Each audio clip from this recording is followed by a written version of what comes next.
do not let the L define you as a loser. Let it define you as a learner. You ain't losing, you learning. You're learning how to win. And you are one game closer, one practice closer, one shiny moment. You one shiny moment away from being a winner. But you will never be a winner if you quit and give up. Today's show is brought to you by Organifi. Organifi is an organic superfood supplement line that makes quality, trusted nutrition convenient and accessible. Their most popular product, the green juice, solves the problem of juicing greens on the go. We all know that we need to get those fruits and greens and vegetables and all that in our diets, guys, and here's a quick and easy way to get it. You just add water, drink, and let your body soak up the benefits. Visit Organifi.com to learn more about an exciting offer for you, our podcast listeners. That's Organifi, Organifi.com.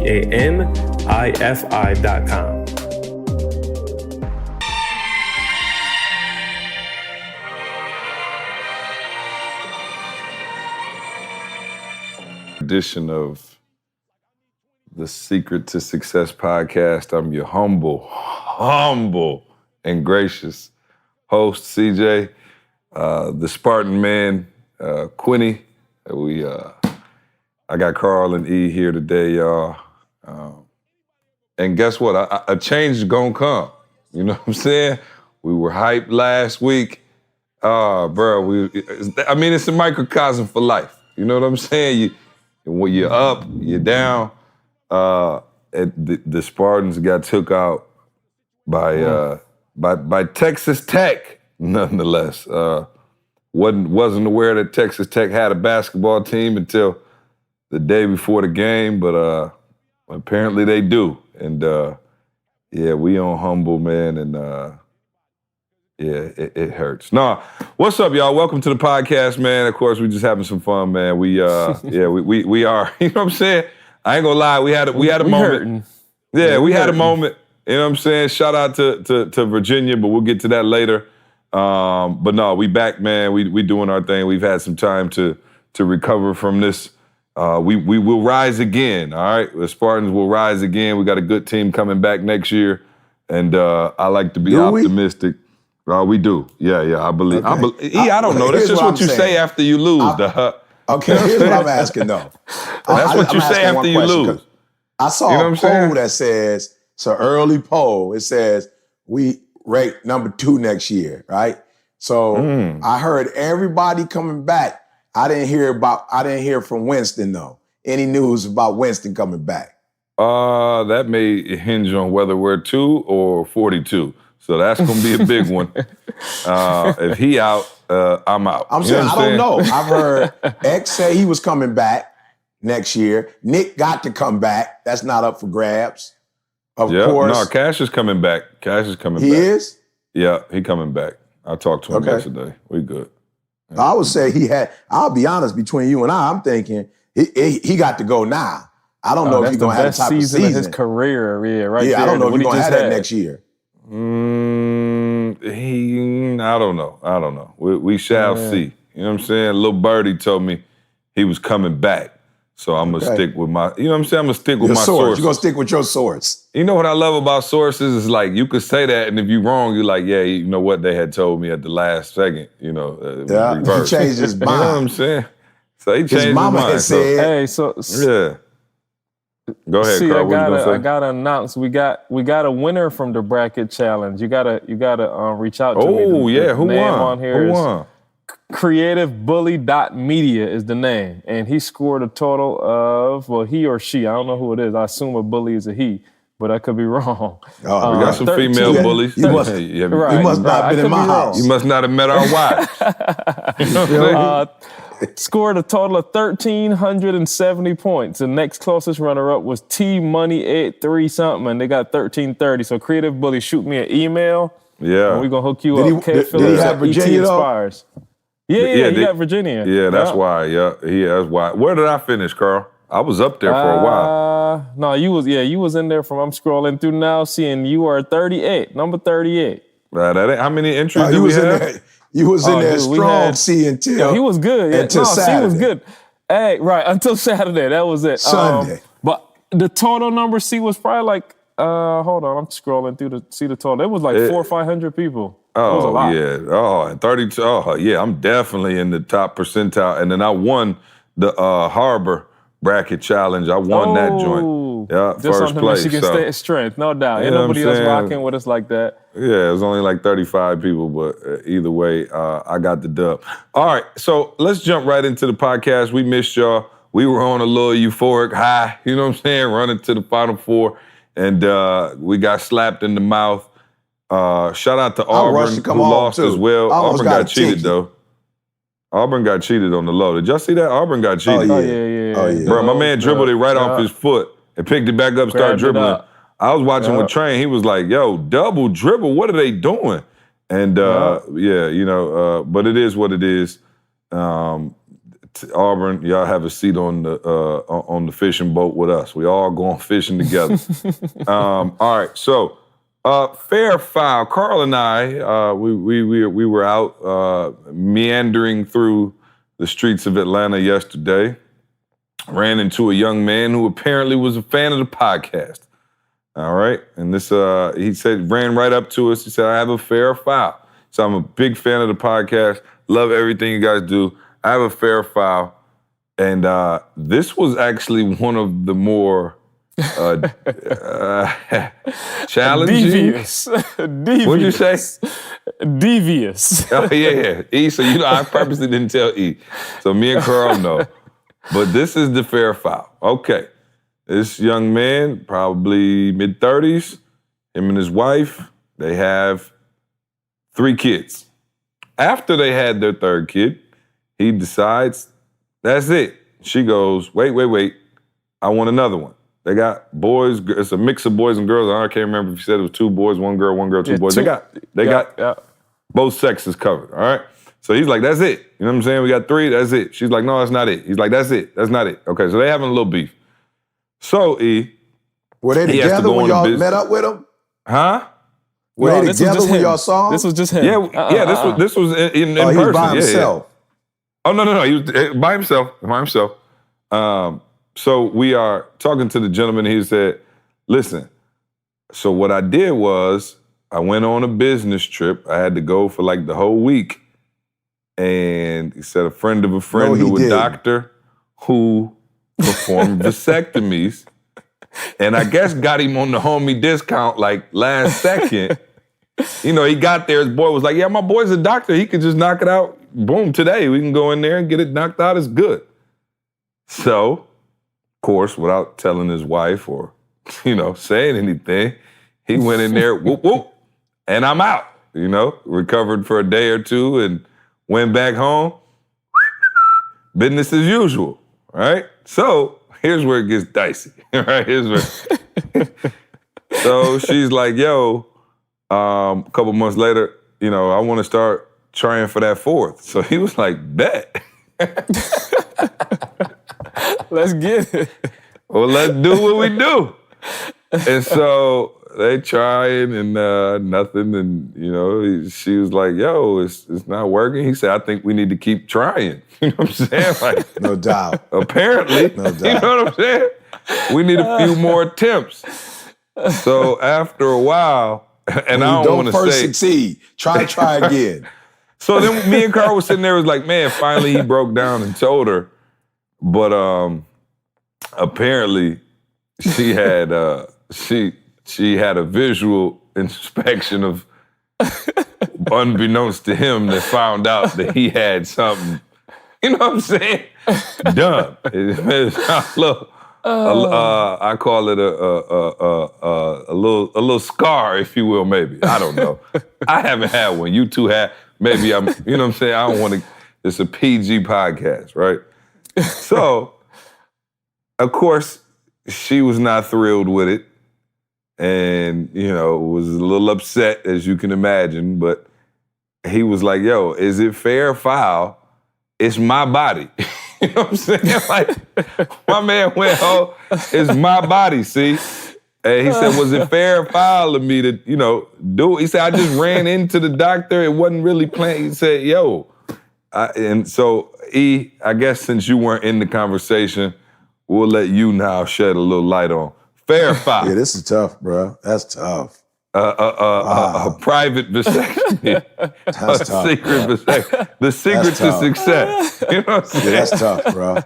That's tough. You know, I'm almost going with fair because, you know, my man is thinking about their future. He like, we can't, This ain't the Brady Bunch. She came with 3 of her own lovely kids. My man came with 3 of his. And that's the way we became the Brady Bunch. You know what I'm saying? You try to just get 6 off me. You know, it's not, them days, the Partridge Family is over with, bro. 8 is enough. 3 is enough.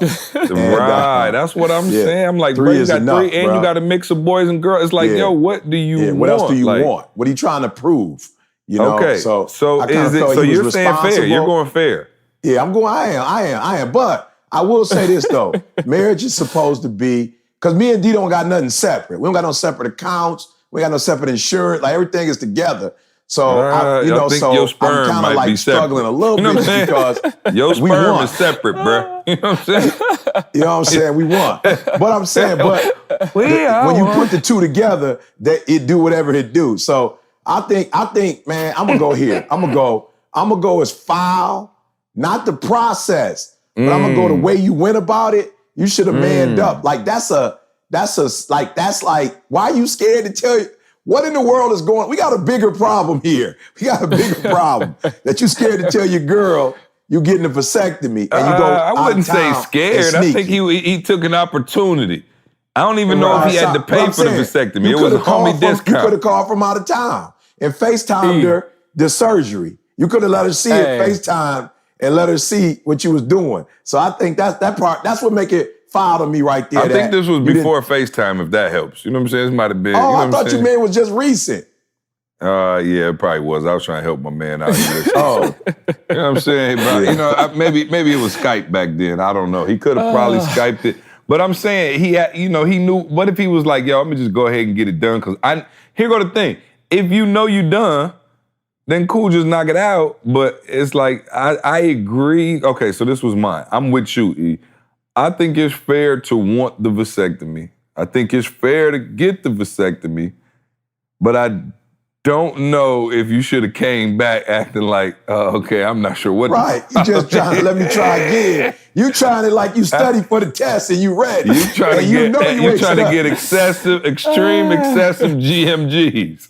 My man was on cloud 9 the game. for 6 months. I'm just saying, bro. You know you ain't studied for that bar exam. You about to fail that joint. You just spent 15. You just spent 4,500. And you know you ain't studied. You know what I'm saying? Like you just spent your mama money and you ain't studied for that joker. You know that's wrong, bro. That's wrong. Yo.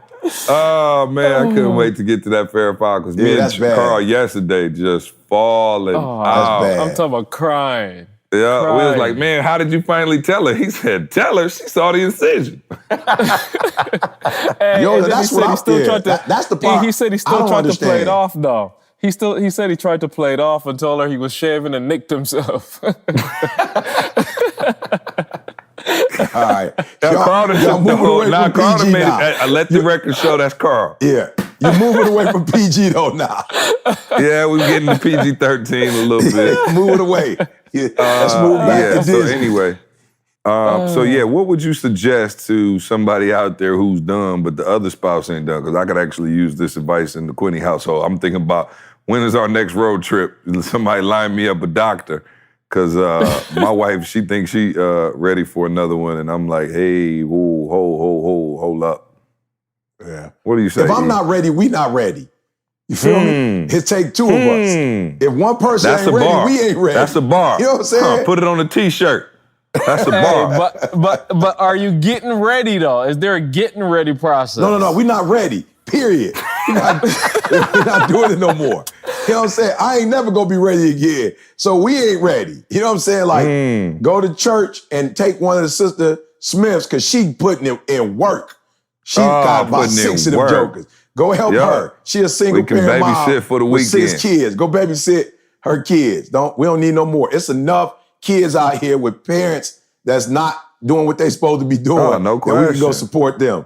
Let me ask y'all, for both of y'all just knew like, okay, after 2, that's it, because both of y'all got snipped. And y'all just knew like, okay, that's it, we done. Like, what was that? Or did y'all wait like 6 months, or like how does this work? All my bases are covered. I'm good. I'm just trying to see if I missed my window of opportunity. Don't both speak up at once. Come on, it's a family podcast. We need to. You know what I'm saying? It's important. It was rough, bro. It was rough. It was rough. Now, D and I both talked about. And you did it a long time ago too, though. Like it wasn't common when you did it. Oh no, it wasn't common, but it was rough. Oh yeah, they had to use like a stone. You know what I'm saying? And like wood. And they said my doctor was here's what they said. He is the best. He is the best of the best.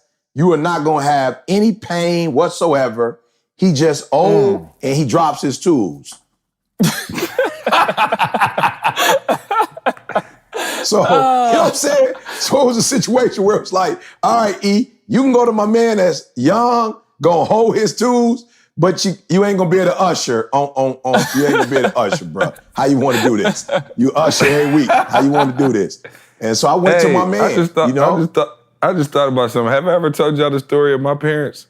I never told y'all what happened. Oh, this was funny. So when my dad decided to get his, right? You know, my mom said she had to go with him, so, you know, she got to drive or whatever. But my mom was kind of against it, but she like finally conceded, like, man, all right, cool. So they go to, you know, the doctor, whatever. And, you know, I guess you got to have your jock strap, your supporter, you know, afterwards, you know what I'm saying, to put on when you're done, right? So my mom puts it in her purse. And so she's sitting out in the lobby. And so my dad gets done, everything's over, and the doctor asked my dad, like, yo, you got your, you know, supporter. And my mom's in the waiting room. She's an emotional wreck. She's like crying, you know what I'm saying? Whatever. And so he like, you need to put it on, you know, when you know, now that we finish. And he's like, oh, shoot, I left it in my wife's purse. He was like, well, I'll go out there and get it from her. So he goes out there, looks at my mom and goes, ma'am, I'm gonna need the supporter. And she looked at the doctor and was like, I just don't think I'll be much support right now. He was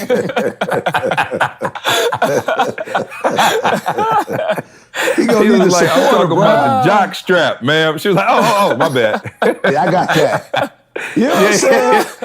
She like, I don't think I'll be much support right now. It's about how I'm feeling, doc. So, yeah, no, that was... Look, I apologies to my parents if they didn't want 50,000 people hearing that story, but it was funny. Well, it's out now. Your mom... it's out. There's nothing we can do about it. But I will tell you this, bro. Normally, I try to, you know, especially with the babies, I try to, you know what I'm saying, make sure that I try to go the spiritual route, but this is not... this is not why I got one. It wasn't no spiritual reasons for the vasectomy, bro. But we had 2 major challenges. The first challenge we had when Jada was born, or when Didi found out she was pregnant with Jada. Let's just say because of the position of Jada, let's just say that I went on an 8-month sabbatical plus 6 weeks. Afterwards, you know what I'm saying? For whatever that process is. A year. That's called born that's again. A year. Yeah, that's a year. Born again. I was born again. Yeah. So I went born again. There go the title of the podcast. Yeah, thank you. Right there, born again. So rebaptized. And that one, I'm gonna be real. Like I felt like, okay, I can bounce back. You know what I'm saying? Like there's a possible Virginia here. I got swept. You know what I'm saying? The year before, but I feel like I can bounce back. You know what I'm saying? I feel like I lost to a 16. You lost to a 16. I got number 16. I feel like I can bounce back. And I promise you, Jada literally would not go to sleep, bruh. I promise you she wouldn't go to sleep. And so Didi and I talked. I was like, yo, D, no more, D. You know, she's like, I agree with you. You know, but she was like, look, I just had a baby. It's going to take me some time. You know what I'm saying? Like, I just had a baby, so I don't feel like nobody, you know what I'm saying, doing no surgery on me right now. Right. So she was like, you know, give me some time and I was like, yo, we don't need no time. I promise you. We don't need no time. We gonna fix this I got now. this. Right now. I will make the phone call and I'll take it. Bro, I think the not being able to sleep, being sleep deprived, bro, I'm talking about like, that's something I cannot handle. And that little mama was up all day, every day, eating, needing to be up. I'm like, yo, I can't do this. And so I know people was like, like Carl said, that was back in the day. So dudes were trying to like, my manhood. I was like, bro, I got 2 to prove my manhood. I don't take 3. Yeah, no question. I don't got to pass 3 tests for you to know I can pass the test, bro. Oh, no we question. good on that. I'm out the game. Just go ahead and officially take your boy E.T. out the game. That's why I said, bro, Avery took me out the game. Bro, this morning, let me just tell my daughter, bro, she off the chain. Y'all know Trey, the sweetest, nicest kid in the world. So this morning, some kind of way, we had just woke up. The kids wake up. Trey accidentally, like, stepped on Avery's foot. So she started, of course, over dramatic, screaming and hollering. So I hear Candace tell Trey, like, say sorry to your sister. So Avery stopped crying. She ready for him to say sorry. He like, and Trey looking like, yo, I didn't even step on her foot. So I hear Trey tell, Candace, like, Mom, I didn't even step on her foot. She's lying. So she was like, Trey, now she trying to tell Trey to say sorry, just because, to get Avery to shut up. So Trey was sitting there, he kind of was like, whatever. So Trey was like, sorry, Avery. Avery looks at him and goes, can you speak up? I didn't hear you. I said, wow. I said, Trey, go. Wow. No, you better not. Bruh, she's 2. She talking about, can you speak up? I'm talking about clear as day. No tears, no cry. She was huffing and puffing before. As soon as he said it, she talking about, I'm sorry, I didn't hear you. Can you speak up? I said, if you don't sit down somewhere, dog.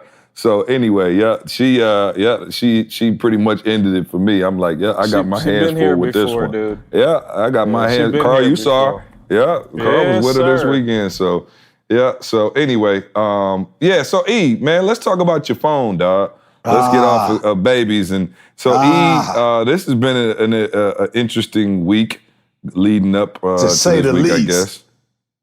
E has been without a phone, which has been interesting. Now, I, of course, have Didi's number. I got the house number, so I was able to get in touch with him. But it was a different kind of week in dealing in communication with the hip-hop preacher. So I was just curious because most people don't have Didi's number and definitely don't have a house phone number. Your house phone is actually one of the few numbers I know by heart, strangely enough. But how was it going a week without? I mean, it's like literally like 7 days with no phone. Bruh, let me tell you something.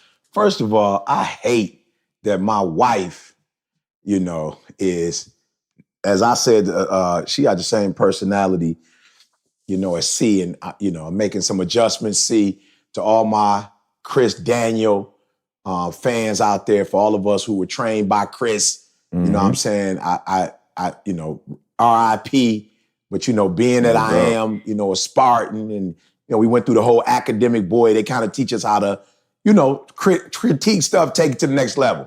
So I'm coming out, see, with my own little hookup here. So when I'm making a transition, I want people to be like, I thought you used to say gorilla. I did. But I'm going with something different right now, which is the pilot, which means my wife needs to be in the driver's seat, y'all. And so the same way as C, I hate to say this, but I said to C the other day in a staff meeting, I was doing some training. I was like, yo, C is 90% right. He was like, no, 95% right. I was like, okay. Don't get that mixed up. That 5% is important. My wife, too, bro, crazy important. It's a lot of collateral damage at 5%. But my wife, too, is 95.99999% right? So it was my detox week, and she said to me, like, yo, you supposed to be detoxing. I'm like, I am. I ain't doing no real work. Like, I'm just texting, just, on the phone. Like, that ain't no work for me. Like, you know what I'm saying? Like, yo, I love people. I like talking to people. She's like, I know, but you're supposed to be detoxing. So I almost broke my streak, see, on the arguing boy. I had almost came out of retirement. Yeah, I was three. Like MJ with the 4-5. Yeah. I was at the batter's box, three balls, 2 strikes. You know what I'm saying? I had almost struck out. Ready to go. I promise you, bro. And I was able to squeeze a little butt in that joker and get on first. and it was so funny because she was like, yo, for real, you need to get off your phone. It's detox week. And I'm holding you accountable. And I was like, well, first of all, don't hold me accountable for my detox week. It's mine. I'm grown. I know how I need to detox, right? And so why did I say that? And she was like, all right, bruh, I promise you, as soon as she said, all right, the 95.999 kicked in, and my phone went out. And so I was like, you know what? It's like 5:36, something like that. I was like, I ain't about to go up to Eastwood Town Center looking for, you know what I'm saying? Like, it's gonna be packed. Like, I don't know what happens after 2 with Apple, but it's like everybody go to the Apple store after 2. Every day, bro. It's like every day, them jokers packed. I'm like, yo, this don't make sense. Like, why is the store always packed? So I was like, I go first thing in the morning. So I went first thing in the morning. You know, I walked in, of course, by the grace of God. Shout out. Man, let me just say this real quick. Shout out to everybody in the world that rock with us. It's just overwhelming right now. Like, I just had an insider. Like, this is a real, y'all, I'm not lying. Apple I'm not insider? making this up. Say it again. Yeah, you got to let this one You out got an now, Apple insider? Yeah, I do. But more than that, I got an insider at the university, bro, at the Success Series. Why did she give me a paper bag? I had to go straight to the bank. Do not pass go. I think I sent you a pic, see? She gave me 3 envelopes with $1,000 cash. Who gave you that? Envelope. Just my insider. I ain't gonna say her name. And what she does is she'll usually give me 1,000, like 10s, 5s, 1s. And she says, when you go to the school, I notice you pass out cash at the schools. So when you go to the school, just go ahead and take this cash and pass it out. Like, you don't got to pass out your own money. But I guess I was gone for the winter. I wasn't really here like that. I left, you know what I'm saying, pretty much beginning of the year. And December really, and I was gone. So she was like, here go all 3 of the installment boys. I was like, I got to hurry up and go to the bank. So I just want to shout out, I'm talking about the gym inside of the coat. Somebody sent me the Spartan jacket, the Forbes jacket with the logo on the back. Like, it's really getting out of hand. Everywhere we go, now people are paying for our food, and they like, yo, they didn't want me to tell you who they were, but somebody, whatever. When you say our, you mean UND or? I was aware to see, like, who's our? You say our. You know what I'm saying? What does that mean? Our implies like, yeah, you said they're paying for our food, and we just want to get the Oh, context. yeah, no questions asked. UND. She always says, when I sign an autograph, he felt like he signed that joke. You know what I'm saying? Hey, that was only so the people bought into the hype of the unity of ETA. Don't get it twisted. She was the main one. It's like, yo, when I'm on stage. So when I get a pair of shoes, you get a pair of shoes. We all get a pair of shoes. You know what I'm saying? Yeah. So we got when insiders E get a everywhere, bro. you know what I'm saying? We all get a vasectomy. We all get a vasectomy. You the last one left. See, go ahead and get Close it out. Close the triangle. I'm talking about close it out, bro. So I went in the Apple store. There was a cat, young dude knew me. Like, as soon as I walked in, he's like, Eric Thomas. I saw the people, I'm talking about pissed. I was like, first of all, I did have an appointment. Now, y'all might have maybe you should have been before me, but I had an appointment anyway, so don't trip. So we sat down. I was with my man for about 20, just kicking it. Bruh, I promise you, the phone would not register. It would not turn over. Come on, it wouldn't do jack, bruh. I was hurt. So he was like, but I had bought a phone because I had cracked the screen a little bit, maybe 5 months ago. So I got insider. My insider sent me a phone. I never used it. So, we changed the chip. I don't know what happened, but all my stuff, my text, everything came through. It was crazy. So I leave the store, make the call, AD, I'm on my way to the crib. She's like, all right, cool.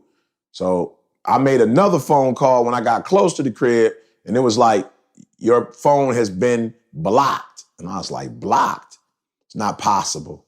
It was like, your carrier has blocked your service. I was like, okay, whatever. So called my first insider, they didn't answer. So I called my second insider, and they was like, hold on, E. Boom, went to the computer, like, yo, something happened. It got blocked, but we're going to send out another phone. I was like, all right, cool. We're going to send it out tomorrow. That was Thursday. I ain't get it Friday. And I was like, whoa. All right, so when it didn't come Friday, I called the first insider back, and they was like, no, I called it on Saturday. I waited till Saturday. Called the insiders like, yo, E, call this number. I called the number, and my man was like, what's your phone number? I gave it to him. He was like, bruh, we don't have that registered. I was like, what? He was like, we don't have it registered. What's your account number? I was like, I don't know. let me call LaShawna. I called LaShawna. She never answered the phone. So I was like, okay, God, I see what's going on here. I ain't supposed to have no phone. So I get back on Saturday thinking the phone overnight. So then I had C call Monday, and it was like, it'll be there Monday or Tuesday. I was like, oh, well, it'll be here Wednesday. You know what I'm saying? It'll be here Monday or Tuesday. Right. It'll be here Wednesday. And so, bruh, I have literally gone without a phone. Now, what I will tell you is that there are things you discover when your back up, get your back up against the wall. Damn, come on. Bruh, my back was against the wall. I learned, don't laugh, fellas, I did not know that you could have Wi-Fi and you can make a FaceTime audio call. So I'd never done that before. So I did that, and then you could FaceTime with the Wi-Fi. Yeah, I don't trust me. I'm like, who calling me from Oakwood 1896? You feel me? I got text from hotmail.com. What is this? You know what I'm saying? At Hotmail. Well, he had a Hotmail. Call You me from feel Hotmail. me though? So I will say like, this though. what? See, it has been, I'm talking about refreshing, rejuvenating. Like I never really realized, even though For like everybody I said, I but don't you. mind. Huh? You know what I'm saying? For everybody but you. Because I got to call Didi. Turmoil. Didi so tired of me calling her phone. She talking about, I called this morning. She picked up the phone and said, Eric, line 1. No doubt. No doubt. Hey, and people been like hitting D, or like they'll message me, did you get my message? I'm like, bro, I swear I didn't get your message, bro. And it's like, finally you can say that and it's actually true.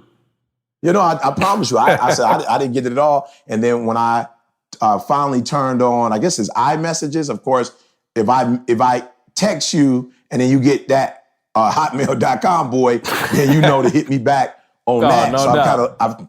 I kind of limited that. And no, bro, but it's been, I will be honest. There was one time I freaked out. I'm not gonna lie. It was one time I freaked out. I had to go to the airport and I had to leave at like 6 o'clock in the morning. And it was the first time I can remember in years that I got in the car without a phone. And I was like, yo, if something happens, what are you gonna do? It was the weirdest thing. I was just like, wow, like, I don't know what to do. You know, How did they live back in the day, dog? I don't know how we did it, bro. Imagine you going on a road trip, like you about to hit Florida with no phone. I'm talking about, bro, 20 hours you driving without a phone, bro. No phone. You just in the car, enjoying your life. You know what I'm saying? Like, I was like, nope, you're not gonna be able to do, I couldn't do nothing. I didn't have a cellular service. I couldn't do nothing. And I remember being a little nervous on my way there to the airport. You know, I prayed a little longer than I normally do. You flew out of Lansing? I flew out of Detroit. Oh. Okay, yeah, gotcha. flew out of Detroit. So I was like, Lord, please. Oh yeah, don't let me that's a nice little ride, yeah. Yeah, I was like, don't let me get, and then I was hurt because on the way back, the game was about to come on and I landed about 7-ish. And so I was like, okay, God, I don't mind getting stranded, but I don't want to miss the game. And I can't call nobody and tell them, come get me from Howell. So no, that part, I'm gonna be honest, that part was spooky and it took me back. And this is way before you. Well, this one isn't before you, but the next one is before you. But the first one it reminded me of when you had to print out the MapQuest boy. All right. Yeah, I remember old that enough for for that. sure. Y'all might not even have to do that. Oh yeah. Yeah. So we had to do the MapQuest. And before that, you literally had to get a map. You literally had a map. No, we had an Atlas. We had an Atlas too? joint. Yeah, we had the Atlas Atlas joint. Yeah, the yellow boy. Yeah. Bro, I be looking And, at my pops like, yo, you were a G for driving straight to our little days in hotel in Kissimmee, Florida. You know what I'm saying? How did you find the Atlas. hotel? How did you find the hotel? It's I'm trying right to remember there, that bro. because no, I'm saying You how get did the you find address, like bro, and you Yeah, follow you that get to joke your all the address. Bro, the jumpers. Atlas was detailed, Yeah. bro. That's It had detailed, your bro. auntie name on the Atlas. It was like Yeah, Auntie right Brenda there, your house auntie right name here. right there. The oldest You know one what too, I'm not saying? just the youngest aunt, the oldest aunt. Bro, right I there don't on know the- how to look at a map now, bro. Yeah, I promise couldn't do you. it, bro. I'm just thinking like, where have we come to that you got to be scared to get in the car without a phone? I'm like, yo, we are literally slaves to technology. Oh, man. If we want Yeah, to the admit it or smartphone done not. made us stupid, that's dog. real. Yeah, bro, Yeah, because I'm saying, my pops, think about nervous. it, dog, because it's not just like, okay, even if you got the Atlas, you still riding depending on your own self to be like, all right, cool, I got to get from 75 to 85 to 85 to 1. You know what I'm saying? Like, you got to, like, remember all that. And I remember my mom would be in the front seat with the Atlas open, and my dad be about to have a heart attack because my mom didn't know how to read the map correctly. You know what I'm saying? And we was in the back chilling. And so, but yeah, nah, man, I used to be like, yo, y'all just drove straight to the hotel, like, and we got there, no issues, no problems whatsoever. I'm like, man, yeah, no, we had the Atlas out for sure, E. Not Carl. Did y'all have to do that Atlas in Barbados? You got jokes. Nah, bro, I'm talking about Barbados is a 30-minute ride anywhere around. Oh yeah, pretty I much. ain't know because I know like Jamaica huge. Oh yeah, no, Barbados is way small. But I'm saying like the same. When I'd come up to my aunt in New York, we'd literally do the exact thing C just said. Like we jump in a car, and I asked them probably about maybe a couple of months ago. I was like, yo, how do we find a hotel? Because I couldn't. Like I get the map, the Atlas is out. Yeah, my aunt Sylvester E, he'll be there. My parents with us all, everybody looking at it, that kind of stuff. But I'm like, yo, how do you find a doggone hotel? Like that tripped me out. You just call the hotel in Orlando. We going to Disney, and like, yo, we come in. We gonna be there probably on Tuesday. Right. And you know what I'm saying? Like probably. Yeah. We think it's like 20 hours. Yeah. And yeah, that like thinking back at that, like it's crazy. Like you had to think. See, you talk about like our level of intelligence. And not to insult nobody, but for real, we not thinking about nothing now, bro. Like I don't know what seat I had on the flight. Like I just got on the flight. I looked at it as I was walking on the plane because it's just right there on the phone. You ain't got to think. It's right there on the technology boy. You don't have to think, That's bro. That's crazy. But and I know we probably talked about this before, but the only thing I miss, bro, from the bottom of my heart, the only thing I miss on the road trips that we do not have anymore, because I got the Escalade, was my uncle's. Y'all know where I'm going with this. Station wagon with the seat facing backwards. And me and my cousins sitting in the Joker with the backward boy. And we looking at the cars as they driving, throwing the birds at them, cussing them out without my uncle knowing we cussing them out, acting a fool. That's the only thing I meant. Did y'all have one of those seats? Or somebody in your neighborhood had we always station had the wagon van. with the back boy? Yeah, no, we always had the van. Yeah, but I think some of the Teslas now got the back rear-facing joints. I pulled up on some kids. They were staring at me. It was like poltergeist. I ain't like it. I love it. You know what I'm saying? I was shook. They was just two little white girls staring dead through my soul. I was like, ooh, I don't like how this feel. They wasn't smiling or nothing. Oh yeah, I'm tripping because I'm scared. See, on the motion sickness, boy, that's just got to be weird. Like you're just not used to. We was kids though, bro. I'd be motion sick. Yeah, I'm just saying. When we was kids though, we weren't really. You know what I'm saying? I don't think we had motion. I don't think we had no sickness like that. No, you couldn't afford to. That's real. Yeah, your personality didn't kick in till you got to college. Yeah, I didn't have a personality when I grew up. I wasn't allowed to have a personality. Like, I wasn't allowed to say, I'm a flamingo. I wasn't allowed to say that kind You had no preferences. You ain't like no nothing but your mom and say you couldn't like. Bro, these kids now, they got too many choices now. Lord have mercy. I was eating cow tongue. My grandma was giving us cow tongue in line and said it was corned beef hash. You know what I'm saying? I had no preferences. I'm eating cow tongue with mustard and pickles, thinking I'm eating corned beef. Shut up.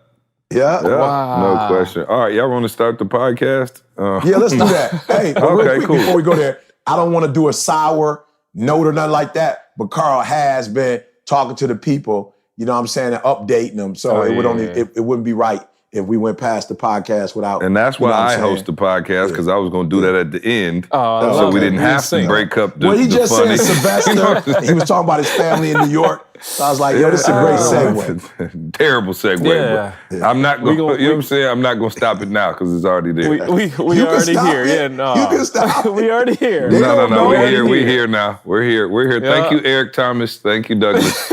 You've done enough. Hey. Man, for just all everybody that asked, let me just let y'all know my grandma passed last night, man. Literally, the game ended. We was watching the game, and I got the text that she passed, man. But like for real, like I just want to thank God. Like we got 9 months, man. Like this is 9 months ago. I remember crying Masters of the Game. See, we had that, you know what I'm saying, that event in, was it Utah? Yep. It's almost Utah, a year now, you know what I'm saying? That Utah's like, yo, we don't know how long she gonna last. And man, God blessed us with 9 months. My mom, it just works out. My mom literally was in the hospital there with her yesterday and had a flight up here today. So she passed. My aunts, all them still there. They literally went this morning, cleaned out the room and all that. But my mom, man, I'm watching her strength. Like my mom came back like, yo, of course it hurt. But my mom was like, yo, do you understand that I got to sit with her like every day for the last almost 9 months? Yeah. Like, you know what I'm saying? Like I got everything that I needed to get. She's like, of course we're going to cry. We're going to be sad, man. But just a blessing to just... Man, we when I tell y'all, like, that's the backbone of our family, like, and I think I said it before on there, but, like, she is the reason that every person in our family is where they are. My grandmother, like many others, like no education. You know what I'm saying? She just, when I tell you, hustle, took care. Her family took care of kids. Like she literally did. Man, you named the job, bro. She sold popsicles. I'm gonna just get y'all the range. She sold popsicles. She sold eggs. She kept pigs, chickens, goats, sheep. I'm talking about like whatever it is. She did, what do you call it? She's like a seamstress. Like whatever needed to be done, she got it done, man, made a living. And get this, see, this was the part that hit me this morning.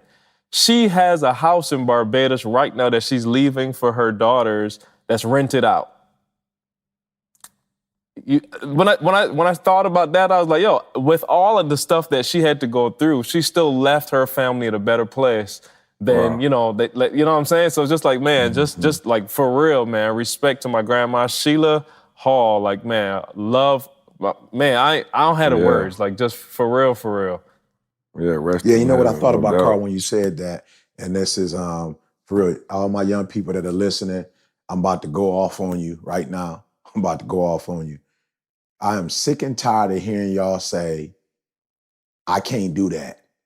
You know, I'm sick and tired of hearing young people in this generation saying what they can't do to make money. You know, like, I can't sell that, or I can't do that job. Nah, bruh. Nope, I can't do that. And I'm saying, when did we get to a point where you weren't necessarily qualified to do what you want to do yet, or you don't have the, job experience yet? You're not there yet.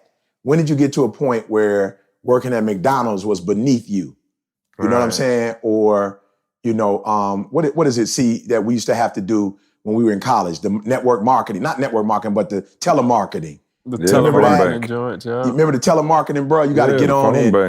The phone bank, bro. You know what I'm saying? I did that. Matter of fact, my mom talked about it once. I did it with my mom. Like, we both did it. My mom did it, worked at Ford full time, and then did that part time. And me and her worked together doing that. I passed, I did the paper route, boy. And I'm not on that RE paper route. I'm not telling you to do no paper route. But I'm saying y'all at a place right now where you want the $100 plus gym shoes, you want the clothes, you guys want to go. There are trips that y'all going on. See, people didn't go on them kind of trips. Cancun, I never even heard of Cancun when I was a teenager or young adult. I never even heard of What is Cancun? 4 days, 5 days, 4 nights. I never even heard of nothing like that. Cancun was a Mexican restaurant. You lucky to get you a burrito. Three Amigos. Tres Amigos, bro. That's all I ever heard of. So I just, when Carl said that popsicles, for real, because some of y'all will be like, man, y'all just be on some, no, he said it. Popsicles, animals. Bro, whatever, to feed her family. And we got to get to a place, and that's to feed our family. We got young people saying they're not going to do X, Y, and Z to buy clothes. You know what I'm saying? I'm saying y'all got to get to a point where you know that I'll do whatever it takes. You got to have that mentality that you'll do whatever it takes. And I said at the Success Series last night, because Didi and I were having a conversation. I'm just keeping it 100. Like, I'm making a general statement. So for those of y'all who listening, don't go, oh, E, you ain't got no empirical evidence for that. But I told my wife, I said, Didi, it almost seems that it is a disadvantage in this generation to have two parents.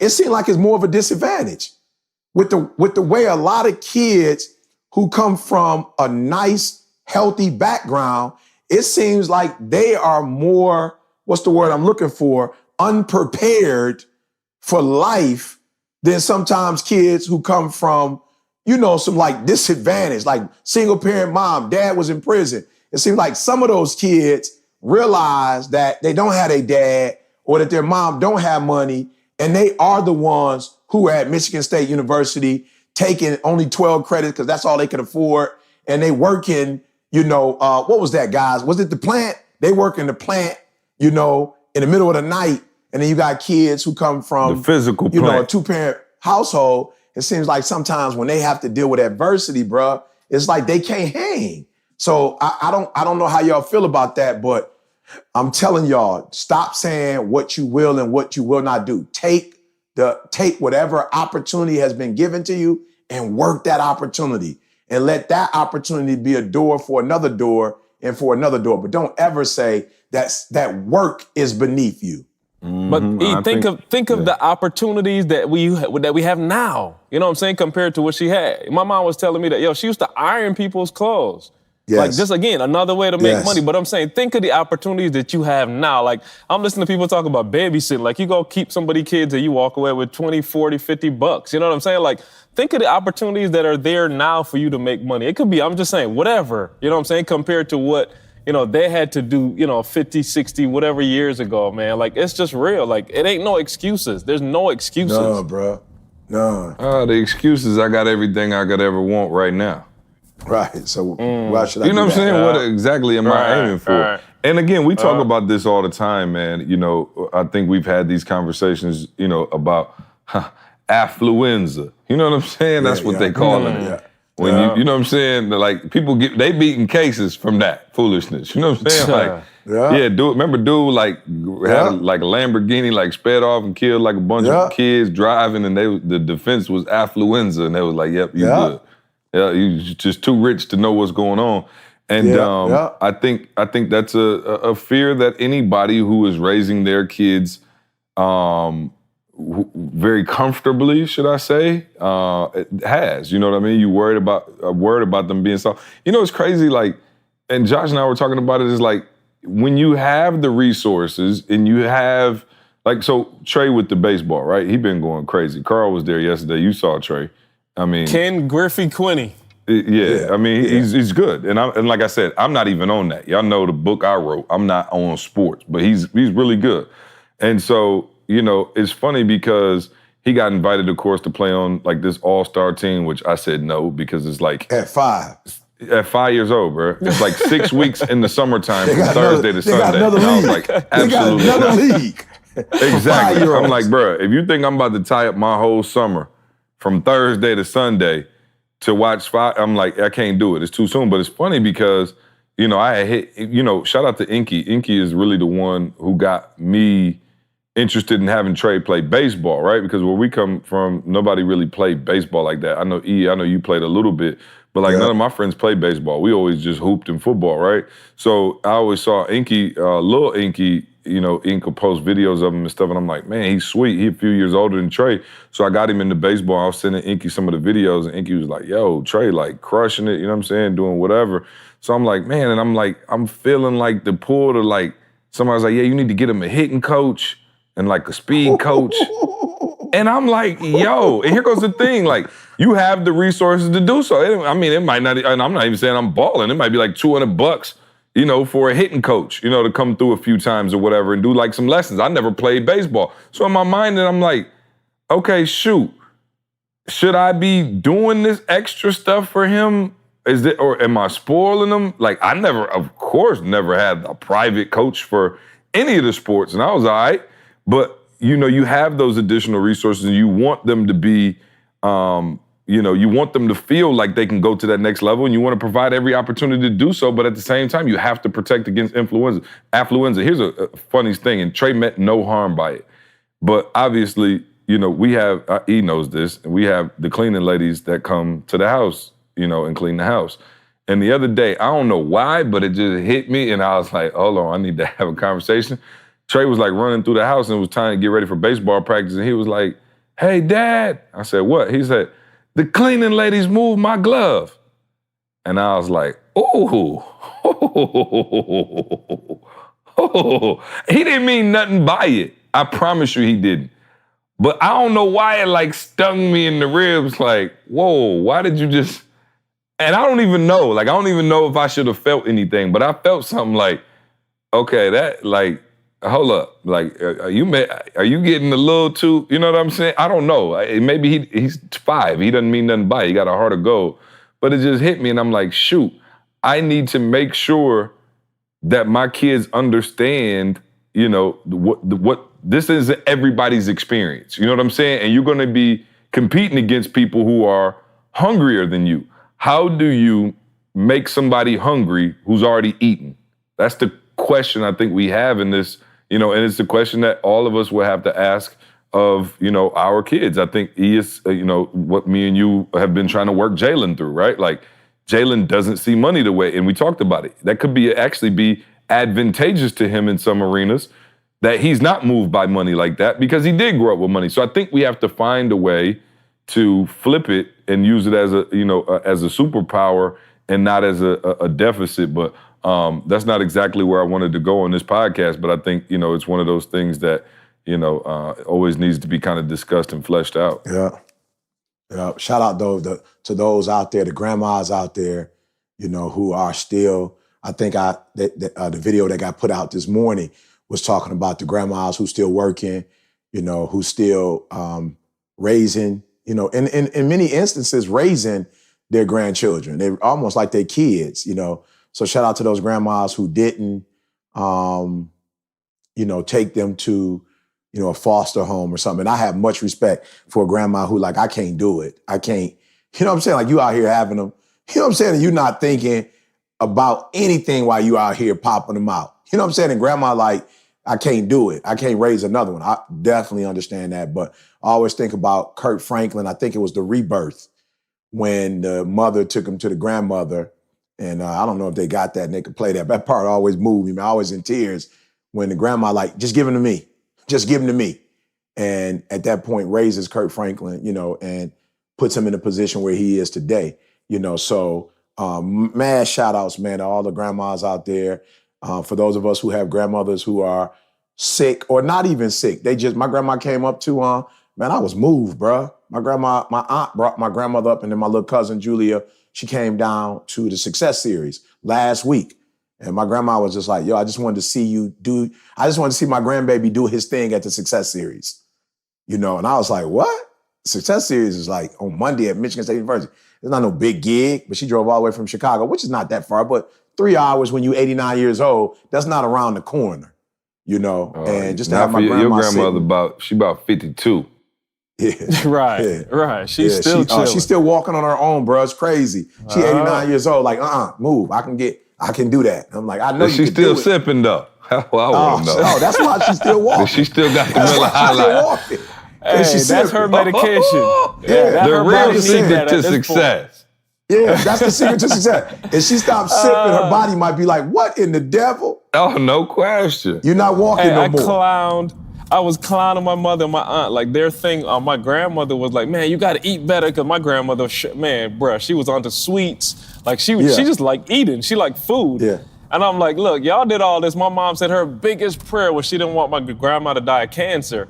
I'm like, you did all this, changed her food up, got her eating beets and lettuce, and she ain't got I'm talking about a cancerous cell in her body. I'm like, y'all just stripped that old lady of all that fun she could have had. Yeah. Like my mom was crying laughing. Yeah, she was having a blast before y'all knuckleheads came along. My grandma getting it.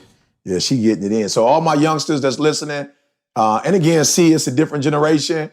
When I was growing up, you didn't have an option to go to your grandparents' house. You feel me? This generation, it's like, I don't want to go over there. I'm like, oh, okay, yeah, I didn't have an option.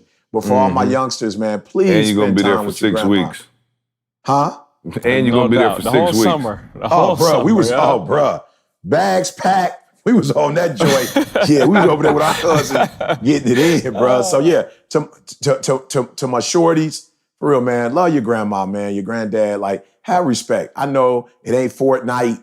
I know, what I'm saying, they not on FaceTime and Instagram. Some of them not into that. But now that's one thing I'm not. My kids ain't on. Them. We're not doing video games. I'm out on that, dog. Yeah, I'm out. I got to draw the line somewhere. We'll do some TV here and there. I'm not. My kids do not play video games. Like I might have a game or two on the phone, but we're not doing the PS12 and I'm not doing that. Because I see that. I'm trying to send them jokers outside. That's my thing. Exactly. Go outside. Like, go outside. Yeah. And miss me with the fact that they could have been a PS4, 5 engineer. I would do something else.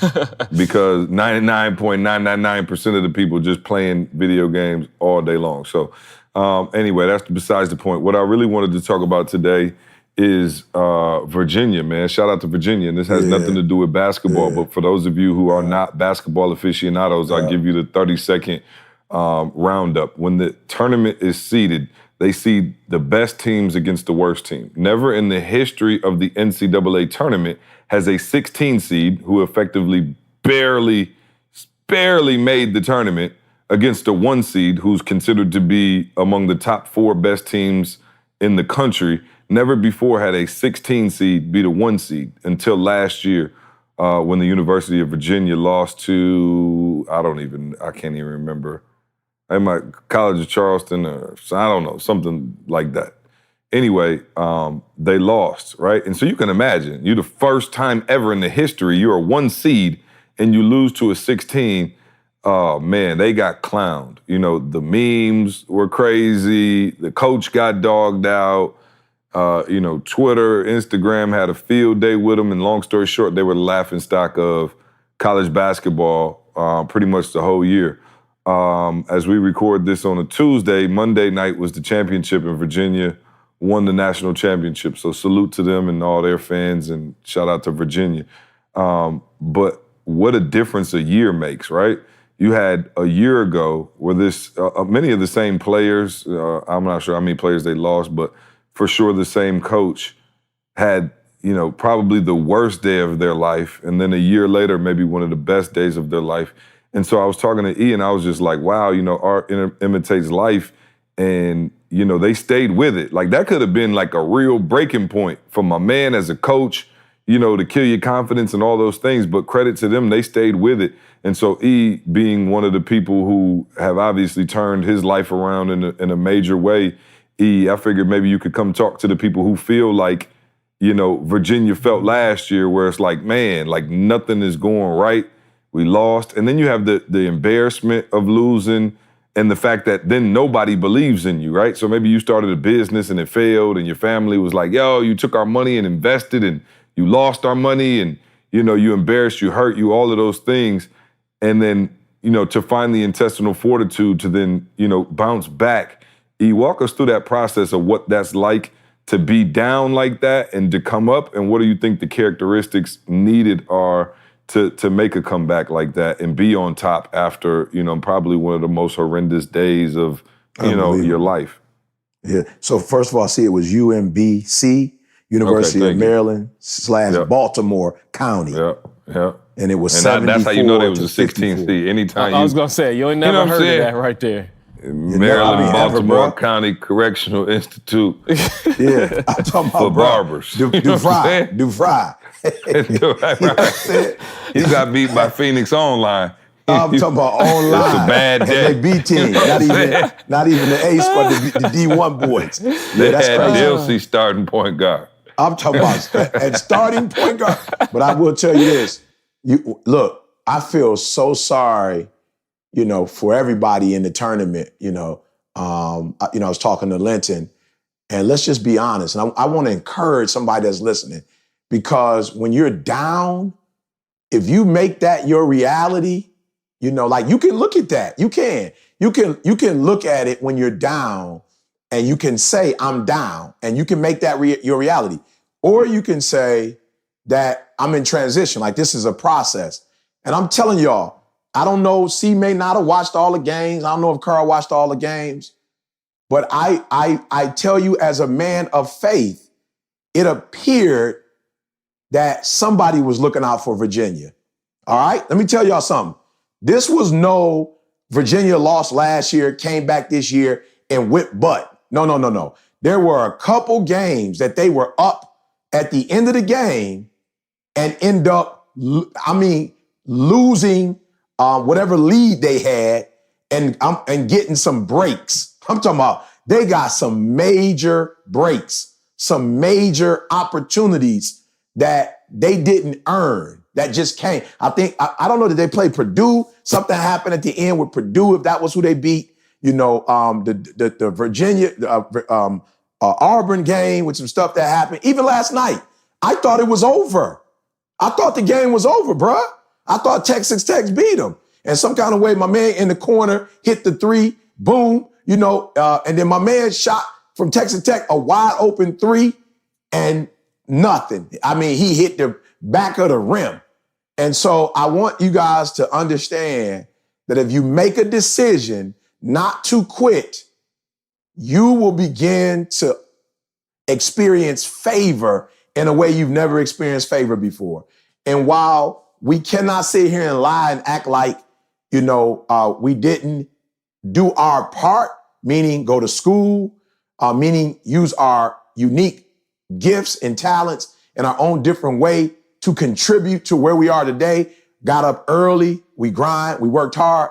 We cannot sit here and lie and tell y'all that we did not have some miracles happen. There were some miracles that have happened for us. That people that we looked out for end up getting in places in the world and start calling us. There are people who tripped over the video, didn't even mean to see the video and saw the video. There have just been, opportunities after opportunities for us. So I want to encourage somebody, if you decide to look at, we got popped and the world saw us get popped and we embarrassed, then that's going to be your reality. But if you go, we got another season. While it hurt and it was embarrassing and everybody's questioning us, the best thing to do is to get ready for next season. That's the best thing to do. Let's just get ready for the next season. And we don't have to prove anything to anybody. Number 3 is that we must prove to ourselves that we are who we say we are. Now, y'all might think I'm playing, but will tell you, I don't listen to no other motivational speaker. I don't listen to no other podcast telling me who I am and what I do. I don't have no certificates on my wall. I don't have my degrees on my wall. And the reason why I don't is I don't want anything external to tell me who I am and what I could do. I want to tell myself every day when I wake up, E.T., I believe in you, kid. I know what you're capable of doing. Now, if you give me 70%, we may not make it to the promised land. But if you can give me the best you got today, E, and everything you do, whether it's a phone call, whether it's speaking, bro, I'm so proud of myself. And listen, listeners, I don't know if you can go back to a podcast where I say I'm so proud of myself. But I went to an event in AC, Atlantic City. I spoke for an hour, 20 minutes, did 40 minutes of question and answer. I jumped off the stage, called my son. This is not a lie. There were at least 750 to 1,000 people in line. I said, I got a plane to catch. Give me an hour. I will shake every single hand and I will look at everybody's eye and say a word to them and take a picture with them. And we got through that 1,000 in less than an hour. And a lady said to me, I watched you from the back. I watched you. And you gave every single person your undivided attention. You didn't big time nobody. You gave everybody a picture. You smiled. You looked at everybody's face for about 10, 15 seconds, and you act like they were the only person in the world or in that room at that time. I'm telling y'all, I do not remember my teacher saying I was dumb. I do not remember people saying, I don't know why you going to Oakwood. You ain't going to graduate. You're going to be just like look, I'm asking you to do me a favor. Get amnesia, selective amnesia. Too many of y'all are not where you're supposed to be because you remembering some dumb stuff you're not even supposed to remember. There are things that people said to you at 12 years old that you holding on to at 32. Or somebody told you something. Say it again. You know what I'm saying? Or good stuff. I'm saying both. Because some of the good absolutely. stuff you holding on to either way. messing Right. you up too. You on some cocky stuff. Not in a bad way. I can think of somebody in particular as it relates to schooling. It's saying what? Summa cum laude. Oh, no questions asked. Yeah, you can get caught up on that. And look, I'm telling you, you earned summa cum laude. I'm the best that ever done it. You didn't earn it. If you got it at 22, you should be holding on to that at 32. You feel me? You're not in college no more. You're in the real world now. And so to Carl's point, the bad, the good, let it all go, y'all. Let it all go and go internal and just get selective amnesia and say, yo, we forgot about last year. Let me tell you something. I believe, this is just my thinking, that Virginia is probably, has had some of the greatest experience that a college student can have because you know what it's like to lose and you know what it's like to win. And to me, that is the full circle of life. You took your L's, so you're not too big time where you don't understand people who've lost. You know what it feels like to lose. But then you came back the next year and you didn't let it define you and you won. And I think too many people have lost and that's their reality. Or people have only won and that's their reality. So they don't understand losers. And I tell people this all the time. I am so grateful before God finally blessed me to get degrees that I was a person who didn't do well academically because less than 20% of the world's population is college educated. So being a high school dropout, I can relate to those other 80%. I understand them very clearly. I speak their language. But then when I got the degree, I was able to now understand that other world. Now, maybe not as, I'm not as, proficient or prolific, as some who've gotten a master's or a PhD, but I understand this world. And so I feel like I'm balanced because I've seen the full gamut. I have literally slept in abandoned buildings, but I sat with the king, whatever you call royalty in England. I sat up there with that individual, you know what I'm saying? And we had the grapes and we sat in the $5,000-$6,000 chairs and they brought the fruit. Like I've been both spectrums. I've been with my wife saying, yo, I don't know if we can do this. Like I can't do this. I can't do this like this. And I've had to get counsel. And then I've been in marital bliss. You know what I'm saying? So when a person come to me like, E, man, I can't do this. I'm like, bro, I understand, bro. I've been there. Or E, man, my marriage is great. I'm like, yo, bro, I understand. I've been there. And so I just want to say to everybody, do not let the L define you as a loser. Let it define you, as Jorge would say, as a learner. You ain't losing, you learning. You learning how to do what? You're learning how to win. And you are one game closer, one practice closer, one shiny moment. You one shining moment away from being a winner.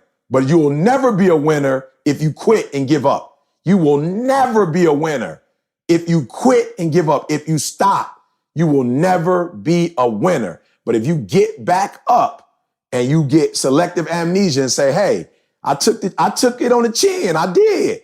I took it on the chin. But I'm going to get better and better and better. You're going to wake up like us. We didn't start here. But I'm telling you, I think it's sweeter. The fruit is sweeter for us right now because we did hit the road for 10, 12 hours. We did hit the schools and didn't get a check. I got a check today, CJ, in the name of Jesus. I got a check today and opened that junk up and was like, yo, we've come this far? I'm like, yo.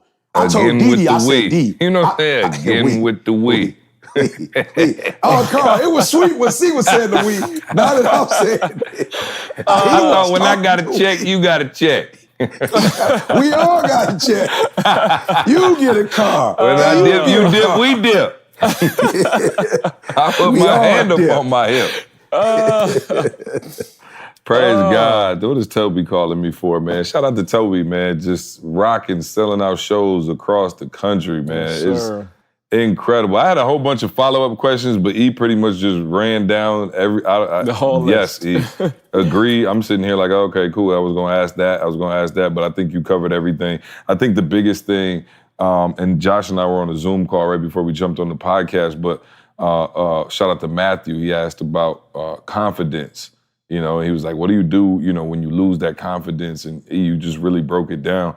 And I think, man, the confidence, okay, when you're comparing yourself, I think that's the quickest way to lose confidence. Because I remember, there was a time when I was looking at our business back in the day, like, yo, like you see all these other cats and you think they doing huge business and billions of dollars and it's like, oh, okay. And then you find out like, oh, okay, they not really. They just making it look like that on the internet.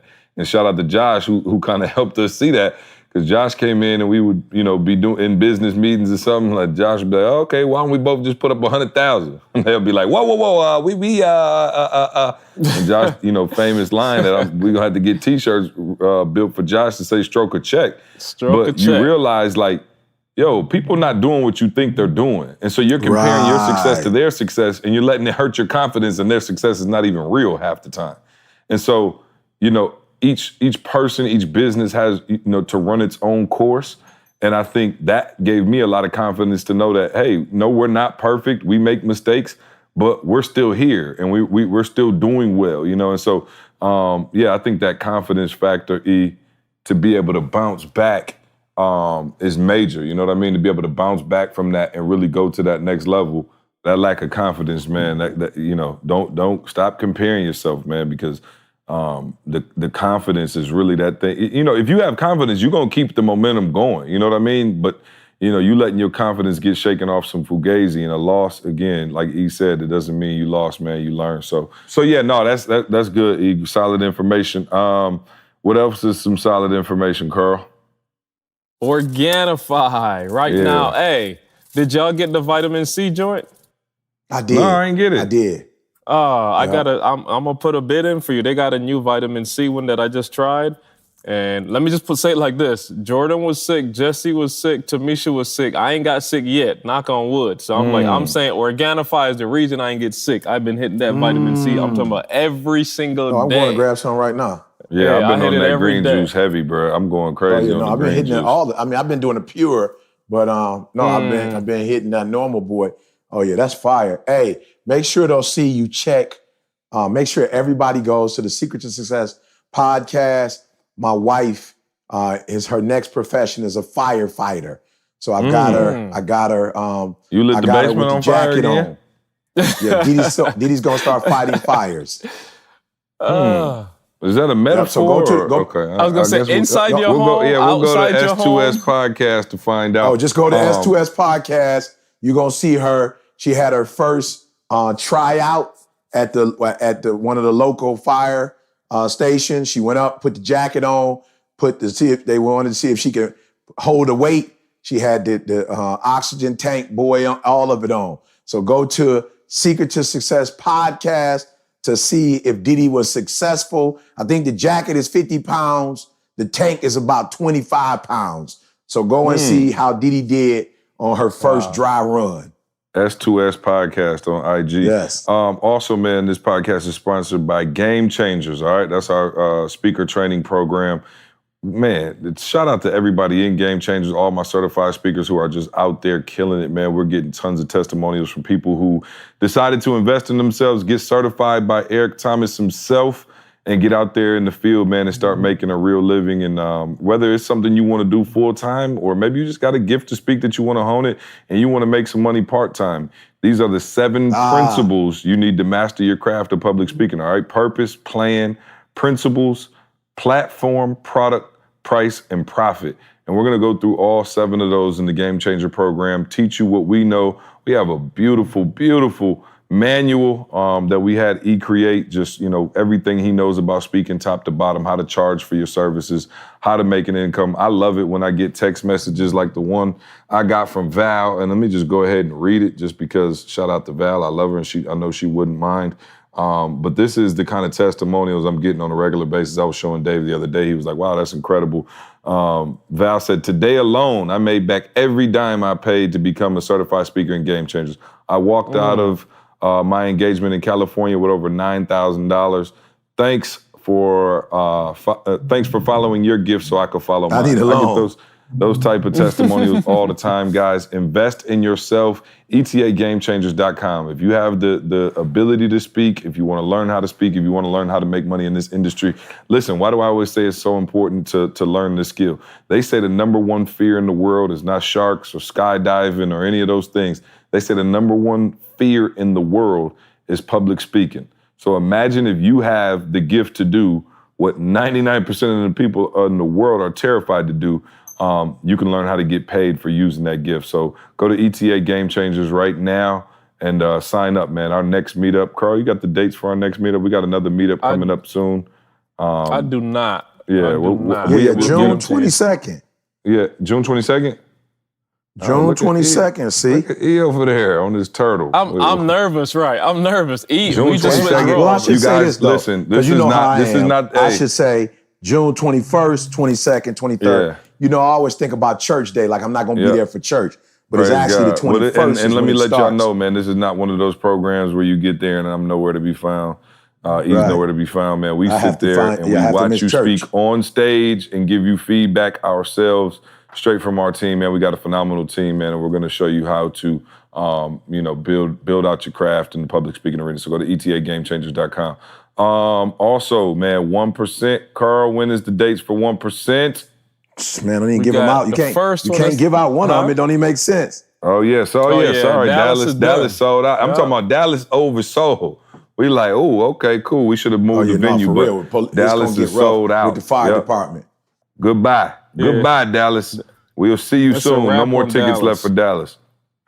Yeah, and Chicago, y'all better hurry up. 26th of April. So we're talking about like what, 2 weeks? That's about 2 weeks from now? Yeah, no. Listen to me. 2.5 weeks? Y'all know me. This is not a gimmick. The bottom row is 700 seats on the bottom row.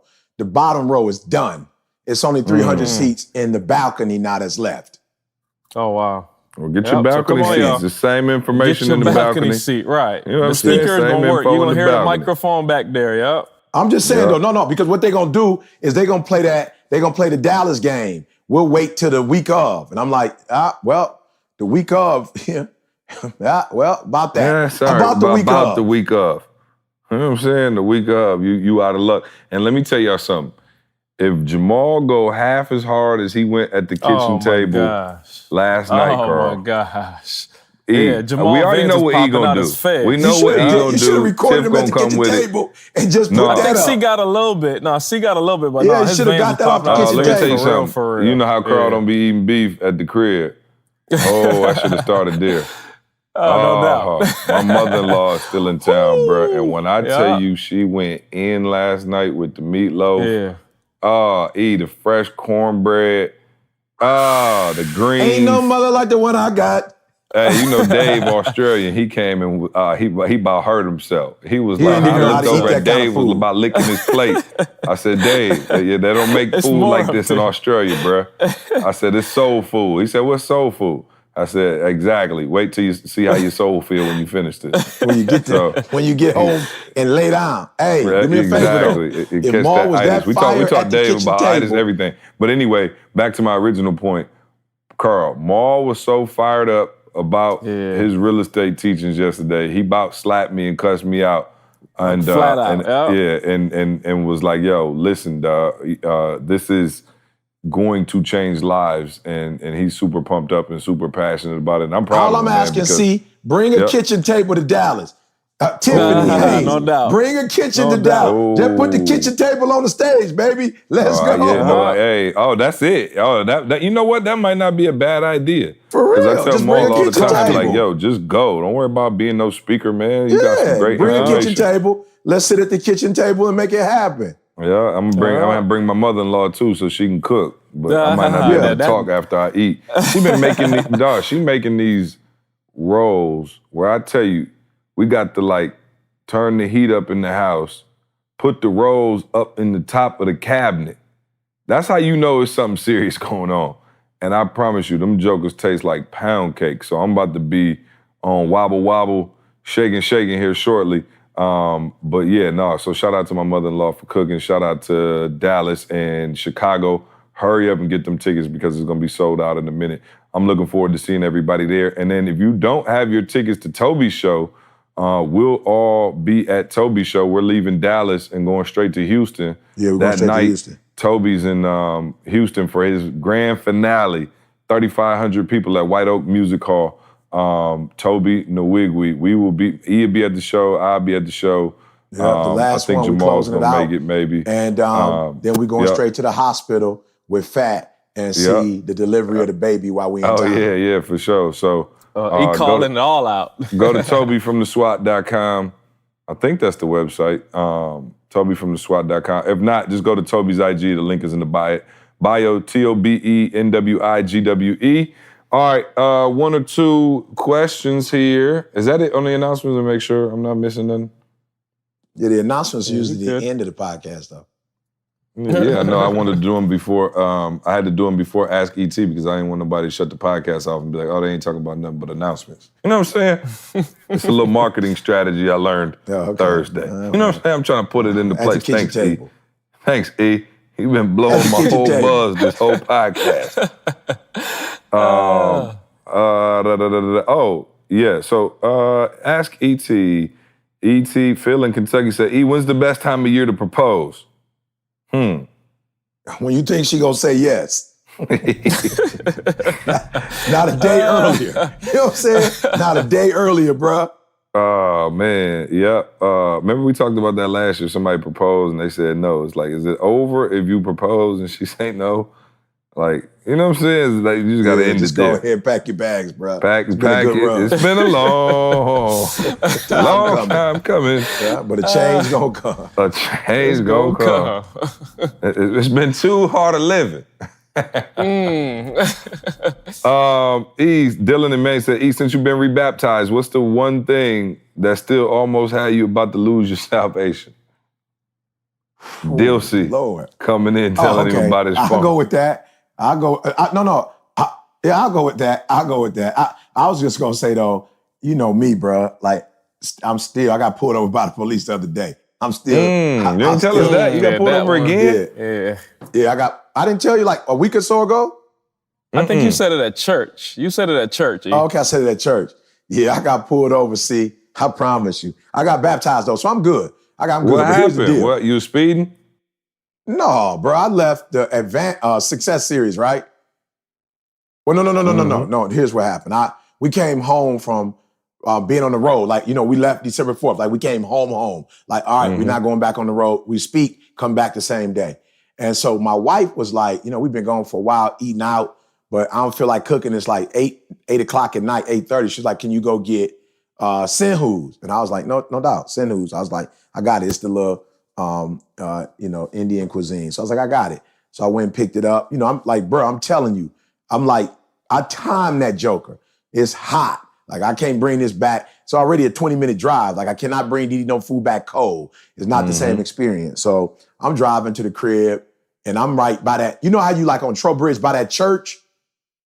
Did y'all get? No, y'all got married at that church, didn't you? Yeah, that's where she got married, yeah. Yeah, she got married right there. So it's at that church, see? I'm passing the church. I see the police. Like, it is what it is. I'm grown. I pass, so my man pulled me over. And my man pulled me over, say, you know, I'm like, for real, I got baptized. I'm like, I'm not even angry. I'm just like, yo, I know I ain't, you know what I'm saying? I don't know what's up. But so my man come to me, put the window down. He like, your tent's too deep. I said, what? I got factory tent, bruh. I don't have no special tent. He was like, we couldn't see through the window. I was like, oh. And then you had, what is it called? Obstruction of what? Justice. I don't know if it's vehicular obstruction. I don't know what it is. But you know what he was talking about, Carl, when he said, you had your car incent, the tree? I had Dee Dee's handicap buoy on. She had like that the on. vision obstruction thing or whatever? Bruh, not no vision obstruction, bruh. It's an Escalade with the big old window. That wasn't obstructing nothing. You know, so I'm a little, I ain't gonna lie, I ain't mad, but I'm a little like, okay, they pulled me over. I hope this goes well. Anytime he feel a little racism, he goes straight Black Panther They Party. asked me the question, what still pissed you off? So I'm like, Huey Newton. Bruh. Like, I'm just like, bruh. Like, see, look, like you said, I'm talking on the cell phone, I'm speeding, but bruh, my windows was tinted? I'm like, come on, bruh. Like, you making up stuff now. Just say I was driving with a baseball cap on. And I look like a dope dealer. You know what I'm saying? Just say with that a lot of melanin. You feel me? So what happened was, for real, I think I got a little, flustered because I got my driver's license, but I couldn't find my registration and proof of insurance. And it's right there. It was right there in the container. But I just think I was just like, I know my man didn't say whatever. So my man was like, where's your registration? You know what I'm saying? He like, where's your paper? I said, here go my license, bro. So he like, about to like, he's getting a little like, bowed it a little bit. So his partner comes up and I roll my windows down. His partner come up and his partner like, bro, that's E.T. the hip hop preacher. What up, E? I'm like, what's up, Doc? So my man was like, but the other dude, was still like, oh, bad cop still got to be bad cop. You can't come out of bad cop. My man was like, I still need your registration. He's fully invested in that role now. Oh, my he's man still was in that like, role. I'm going to need your registration, bro. And homeboy said it one more time. And then homeboy got loud with him. He was like, yo, I told you, this E.T., bro, he good. If you need to look at his license, just go look at his license, bro. But E, don't worry about it. You don't need all that other stuff. And so they went to the back, and in 2 seconds, he must have got in the car and got in my man's head. Because they came right back. He was like, here you go, have a good day. He was like, all right, E, have a good one, bro. I love the videos, bro. I was like, man, I appreciate you, bro. I appreciate you. You know what I'm He saying? got came a police long way, insiders bro. now, see? Police insiders now. Hey, I'm not gonna lie to y'all though. I did go off on my man. It was a nice go off. My man was like, where are you going? I said, I'm going home. So why were you up here? I said, bruh, let me say something to you. My wife sent me to go Anytime get he hit food. you and with the bruh, you in trouble. I said, bruh, my wife sent me to go get food, and the food's getting cold right now. So I need to get home. And my man was like, oh, just get his license, bro. We don't need to. Like, I got, for real, see, and I knew it was righteous indignation, but I was like, yo, bro, for real. I drove to go get Didi's food. I'm going to East bring Lansing, hot which food home. is a grip from where you live. Bro, a grip from where I live. So I'm like, bro, In you can't. And what I tried to do, was be, you know what I'm saying? I was trying to like really do this thing the right way. I took service drive. You feel me? So I'm trying to hit service drive, then come. So, you know what I'm saying? Then I had to do the loop though. So they caught me in the loop. You know what I'm saying? And I'm like, bro, I ain't trying to be funny, but I'm a grown man for real. And I promised my wife something. And if I promise her that and I can get it to her, and you about to mess that up. It ain't no officer of the law that deep. So let's get this thing, let's get this taken care of so I can get my girl this hot food. A messed up meal could mess up something else. Now I'm talking about a messed up meal. Now I got to sue mess you. up a meal. You know what I'm saying? Now I got to sue you. You know what I'm saying? I got to sue the department. Because you know what I'm saying, missed my window. You know what I'm saying? You messed my whole evening up. Yeah. On some cold food. All my kids that's listening, on some cold food. I can't do it. Exactly. So, nah, I don't think it's Didi. I think it's an officer who pulls me over for tinted windows that's not tinted. That's what. Well, you black, so technically they are kind of tinted if you looking in through the. You know what I'm saying? It's like a little dark. You know what I'm saying? So I'm riding with the officer on that one. 5. No, you know what I'm saying? 5 of you would be mad. What was I gonna say? Oh, on a more serious note, man, messed me up all week. Everybody and their mama talking about it. I didn't want to do no deep dive or nothing, man. Yeah, but I just got mad you. respects to Nipsey Hussle. Rest in peace, man. Family, you know, crazy. And it affected me and Toby, man. Toby was actually here when it happened, and Toby and I had, you know, long, deep conversations about it. And there's a lot behind it, you know, not even musically, but just sad and, you know, frustrating, you know, for, you know, our community to lose somebody like that. So did definitely want to say, you know, rest in peace to him.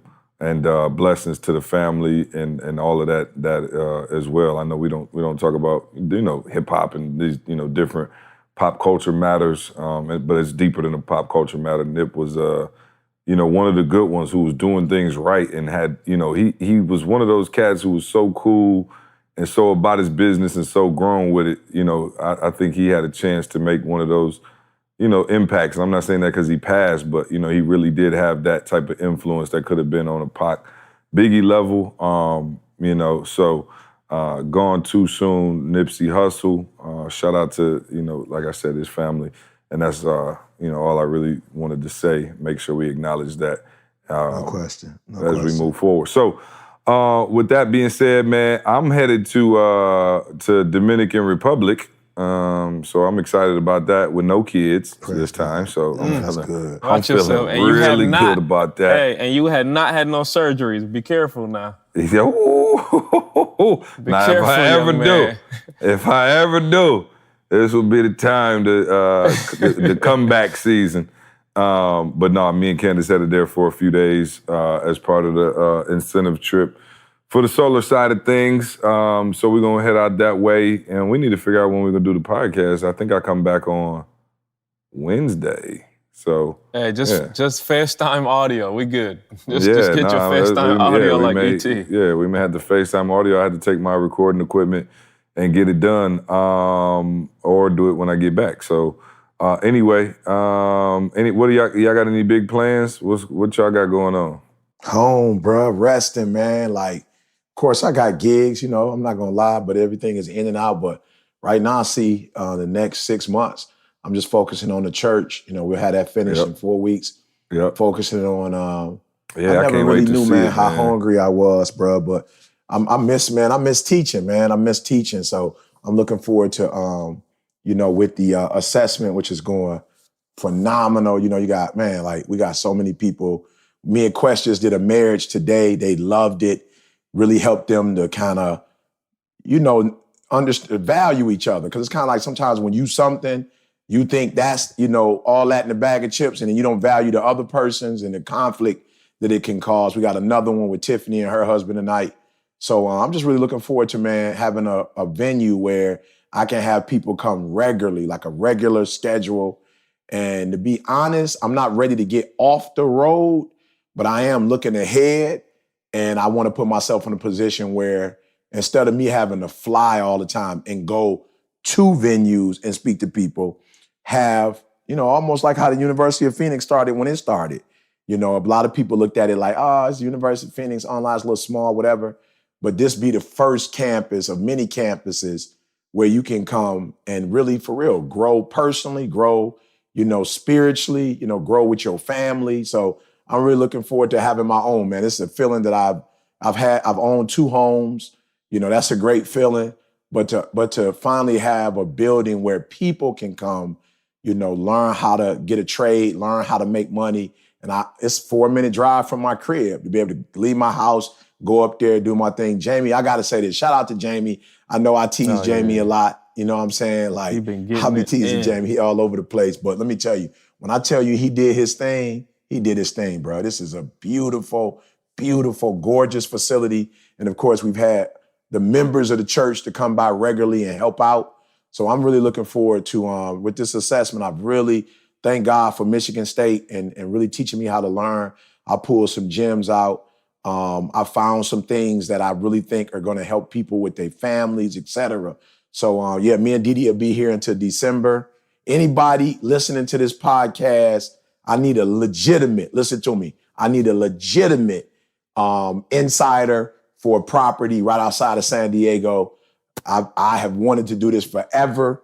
But again, until my wife is the driver, she the pilot in this family. And until she say it's a go, it ain't a go. And while she loves traveling like we've done, she's like, look, next year I can't do all that traveling. We just need to get a property out there, and I need to be able to be stable. You know what I'm saying? So if you're out there, I'm not talking about buying somebody's house that's, just selling it. I'm talking about I need an insider, maybe even a contractor that can help me build. I don't know, but I need for real, somebody that's going to look out for me, you know what I'm saying, and help me to navigate those that terrain and make really a great decision and get a good, property for my money. So I don't know how you can reach out to me. You have to find out how to do that. I don't have a phone right now. So make a way. But yeah, that's it. See, spending time with my family, and then I'm going to be driving to Chicago back and forth. Send your credentials to info@etinspired.com. Whatever. And then hearing what Carl just said, I'm going to do a much better job this summer of going by my grandma's house and spending time with her. Yeah, y'all know for me, this season is nothing but family. You know what I'm saying? We always talk about it, but now I got, even more, more energy going that way now. So right now it's just family, man, locking in. Just being able to support my mom and my aunt. Like, this is tough for them. It's their mom, you know what I'm saying? My grandmother, I only had, half their life really with her. So, for us, man, it's just locking in on that family. I'm sure we got to go to New York in a couple of days or something. But other than that, man, blessings on that travel, Carl, and E. Happy for you, man. We doing what we said we were gonna do, fellas. Maybe that's the nugget of the day, man. That's how always ask us, Yeah. like, yo, how did you?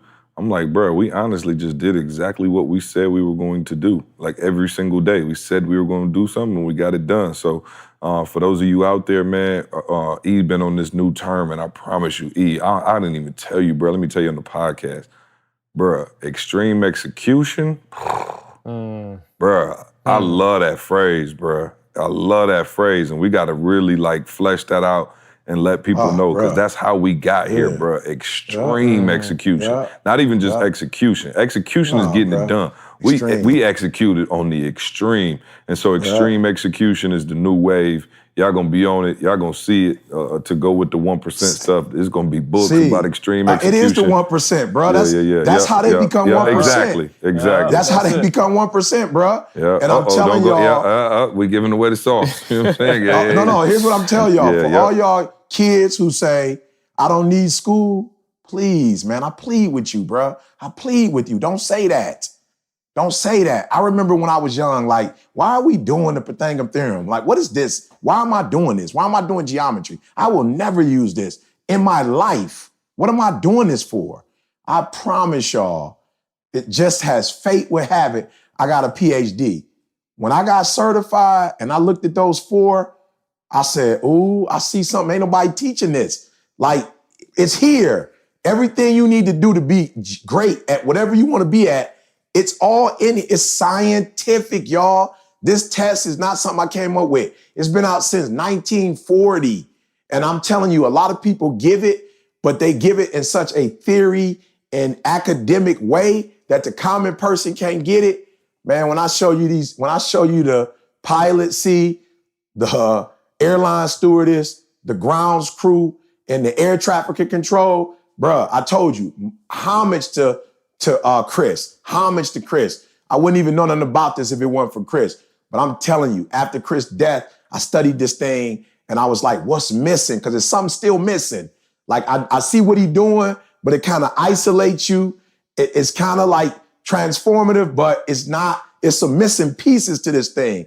And when God showed me the airplane, the pilot, the traffic control, I'm like, I got it. This is going to connect. And as I started looking at each one, I was like, yo, you may not naturally be a pilot, but if you're going to do well in business, you got to do it. If you're going to have the network and the people in my phone that I got, NFL, NBA, MLB, you got to learn how to be an I. Like, you got to learn how to do that. And so I broke down the doggone D in the disc. I broke the D down and I came up with 60 steps, 60 executionable steps. I was talking to TJ the other day. He's like, man, I need to be more aggressive. I was like, bro, I got you. That's not all you need to be. It's a science to who DD is. It's a science to who CJ is. And I'm telling you, I took it in the laboratory. So I'm telling you, if you're a kid, bump extreme execution. Like, if you're trying to execute, you got to come to that. But I'm telling you, do not say what you don't need. I never thought I needed school, but school taught me how to be critical, how to be analytical. And the theory that I'm about to come out with, little Trey could take what I'm about to come up with and read it and go, I got it. And I'm telling y'all, please stop selling yourself short. Y'all miss Dallas. My feelings is hurt. I should have done over 1,000. I played myself. But I'm telling y'all, Chicago, we got 300 seats left. I don't care if you live in Hawaii. Go get to Chicago because honestly, I know which cities I want to do next, but they're not done yet. So I can't guarantee you that we're going to do another city. And this is not hype. It's just God told me Dallas, Chicago. So please, please, please take one of those 300 seats, be in the building, become a part of a community, right? Because you're going to get to touch Maul. You're going to get to touch Tiffany. You're going to get to touch me. ETA will be there. BU will be there. You're going to get to touch us. We're not about to get on no jet when we finish speaking and bone out. You know what I'm saying? Like, we will be in the building for 2 days. For those of you who bought 1 day, I'm telling you, day 2 is when we're going to really get a chance to sit down and walk you through it. We have some financial opportunities for you. This isn't about just getting fired up and pumped up. We're going to show you how to make money, guys, because I had to realize while having a good character is important, it's like C said, E, you ain't telling them though, you ain't broke. You gotta tell them that part. Like, you gotta give them that opportunity too. And so I'm talking about you gonna get it all. New socks and draws. You gonna get it all. Seen it all. But, yeah, no doubt, man. But make sure you're in Chicago. Fired up, man. I'm fired up to come just because, again, man, we just, if we would have had this when we were coming up, we probably would have shortcut our success at least 5 years. But unfortunately, we didn't have people giving us that real information. It was always people trying to, hoodwink. So, man, we look forward to seeing family and friends out at these conferences. And I'm about to go pack my bags for the get your bags, Dominican Republic. Hey. I've never been to DR, so I'm looking forward to you're going. going to love it. Oh, you're going to love it. I know y'all went That's to where Quest Quest got married. Yeah, I didn't get a chance but Carl, to go. do me a huge favor, because 80% of the people who are coming to the conference have already taken the test. So when they get there, they'll kind of have an idea of what's going on. But for everybody else that's listening, I don't want to mess it up. I think it's etinspires.com/execution, but I could be wrong. We're keeping it simple. Execute. Yeah, just execute. Okay. Oh, just execute. Not even execution. Just execute. Just execute. Yeah, just execute. etinspires.com/execute. Yeah. Yeah. All right, execute, man. y'all. Hey. Come on. Execute, y'all. Please. Execution. All right, man. Worship. Well, I love everybody have safe travels when you're traveling. Yes, Thank you to as everybody well. listening. Hey, and people always write in, man, how can we help the podcast? Yo, just share it with a friend. If you like this episode, if you think this episode was funny, if it gave you any information, whatever, send it to a friend, man. Make 3 friends listen to it, man. Take us to the top of them charts. All right, man, we appreciate y'all. Boom. Love y'all. We'll see you next week. I want you to focus on here right now. Don't you worry about when you get home. You concentrate on this opportunity. You don't worry about tomorrow. You concentrate on this opportunity with all your might, with all your soul.